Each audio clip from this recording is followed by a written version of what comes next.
खबरें जो आपको सीधे जोड़ती हैं हमसे, बिना डरे, जज्बा सच का लिए, सच दिखाते हैं। आप देख रहे हैं 9 टीवी आजमगढ़ न्यूज चैनल। जिला आजमगढ़ थाना देवगांव क्षेत्र की घटना है। लोन का पैसा चुका न पाने के कारण व्यापारी ने 70 लाख लूट की दी झूठी सूचना। जनपद आजमगढ़ के देवगांव थाना क्षेत्र में आज पेप्सी कोल्ड ड्रिंक के व्यापारी के द्वारा सूचना दिया गया कि बदमाशों ने आकर 70 लाख रुपया हमसे लूट लिया है। आजमगढ़ के पुलिस के आला अधिकारियों के हाथ पैर फूल गए।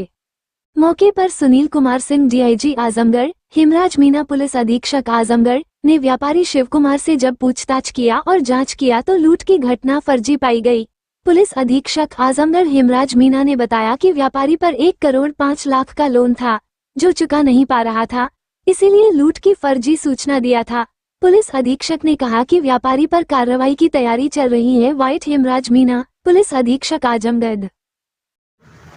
इसी पे तत्काल थाना प्रभारी और क्षेत्राधिकारी और सभी अधिकारियों के द्वारा आदरणीय डीआई साहब के द्वारा भी घटनास्थल का निरीक्षण किया गया और हम सब लोगों ने यहाँ पे अभी पूरा जब डिटेल यहाँ पे निरीक्षण किया तो जानकारी मिली कि इस तरह की जो लूट की घटना है वो यहाँ पे होना नहीं पाया गया। प्रथम दृष्टया देखने पर सीसीटीवी से इसको जो हमने वेरीफाई किया गया तब भी इस तरह की घटना नहीं होना पाया गया। उसके बाद में वादी से जब कड़ाई से पूछताछ किया गया है तो उन्होंने एक्सेप्ट किया है कि उनके पास में करीब 1 करोड़ 5 लाख रुपए का लोन था जो कि वो बहुत दिनों से नहीं दे पा रहे थे और जो एजेंसी है इसका भी उनको एडवांस करीब 1 करोड़ रुपया जनवरी से फरवरी के माह में इनको जमा करना होता है, जिससे कि इनका साल भर का जो इनको एजेंसी का जो माल मिलता है।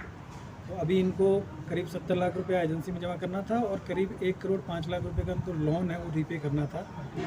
एक मेंटिफाई के नाम से कंपनी जो फाइनेंस कंपनी है उसमें करीब 55 लाख रुपये था और इसके अलावा करीब 50 लाख रुपया एक्स्ट्रा जो कैप है उसका इनके पास लोन था और व्यापार में इनको काफ़ी दिन से घाटा चल रहा था। तो उसी घाटे से की वजह से उन्होंने लोन लिया था और लोन भी रीपे नहीं कर पा रहे थे और उसके बाद में जो एजेंसी का जो पैसा था वो भी जमा नहीं कर पा रहे थे। 24 तारीख को यहाँ पे एक मीटिंग हुई थी जिसमें इनके जो 16 जो इनके सब डीलर हैं, क्योंकि यहाँ के होलसेलर हैं, तो उन सब का भी ये डिमांड था कि अगर पैसा नहीं जमा करेंगे तो फिर कोई और उसको एजेंसी को लेगा।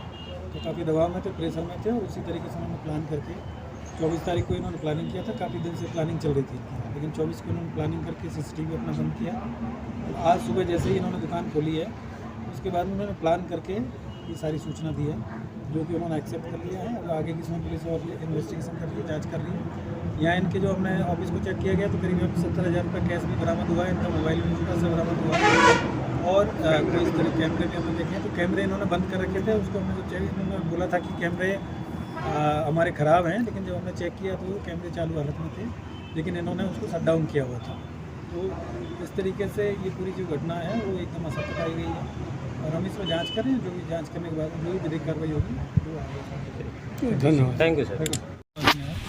ये शिव शक्ति एंटरप्राइजेज हैं, इनमें शिव कुमार जी जायसवाल जी हैं, इनके द्वारा सूचना दिया गया था कि इनकी दुकान पे 2 लड़के आए और उन्होंने 70 लाख रुपए इनके यहाँ पे रखे हुए थे जो इनको बैंक में जमा करने थे।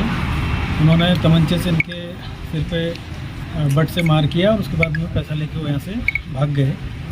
इसी पे तत्काल थाना प्रभारी और क्षेत्राधिकारी और सभी अधिकारियों के द्वारा आदरणीय डीआई साहब के द्वारा भी घटनास्थल का निरीक्षण किया गया और हम सब लोगों ने यहाँ पे अभी पूरा जब डिटेल यहाँ पे निरीक्षण किया तो जानकारी मिली कि इस तरह की जो लूट की घटना है वो यहाँ पे होना नहीं पाया गया। प्रथम दृष्टया देखने पर सीसीटीवी से इसको जब हमने वेरीफाई किया गया तब भी इस तरह की घटना नहीं होना पाया गया। उसके बाद में वादी से जब कड़ाई से पूछताछ किया गया है तो उन्होंने एक्सेप्ट किया है कि उनके पास में करीब 1 करोड़ 5 लाख रुपए का लोन था जो कि वो बहुत दिनों से नहीं दे पा रहे थे और जो एजेंसी है इसका भी उनको एडवांस करीब 1 करोड़ रुपया जनवरी से फरवरी के माह में इनको जमा करना होता है, जिससे कि इनका साल भर का जो इनको एजेंसी का जो माल मिलता है। तो अभी इनको करीब 70 लाख रुपया एजेंसी में जमा करना था और करीब 1 करोड़ 5 लाख रुपए का इनको लोन है वो रीपे करना था।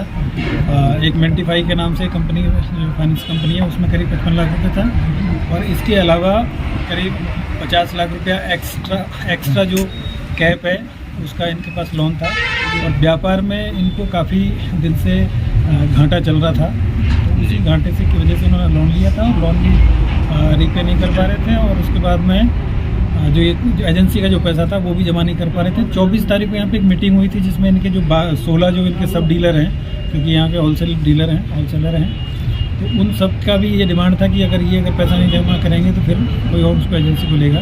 तो काफ़ी दबाव में थे, प्रेशर में थे। उसी तरीके से उन्होंने प्लान करके 24 तारीख को इन्होंने प्लानिंग किया था। काफ़ी दिन से प्लानिंग चल रही थी इनकी, लेकिन 24 को इन्होंने प्लानिंग करके CCTV अपना बंद किया। आज सुबह जैसे ही इन्होंने दुकान खोली है उसके बाद उन्होंने प्लान करके ये सारी सूचना दी है, जो कि उन्होंने एक्सेप्ट कर लिया है। अब आगे किसमें पुलिस और इन्वेस्टिगेशन कर रही है, जांच कर रही है। यहाँ इनके जो हमने ऑफिस को चेक किया गया तो करीब यहाँ पर 70,000 रुपये कैश भी बरामद हुआ है, इनका मोबाइल भी से बरामद हुआ है। और कोई इस तरह कैमरे भी हमें देखें तो कैमरे इन्होंने बंद कर रखे थे। उसको हमने जब चेक में मैं बोला था कि कैमरे हमारे ख़राब हैं, लेकिन जब हमने चेक किया तो कैमरे चालू हालत में थे, लेकिन इन्होंने उसको शट डाउन किया हुआ था। तो इस तरीके से ये पूरी जो घटना है वो एकदम असत्य पाई गई है और हम इसमें जांच करें। जो भी जांच करने के बाद जो भी विधिक कार्रवाई होगी वो आगे। धन्यवाद। Thank you. Thank you sir.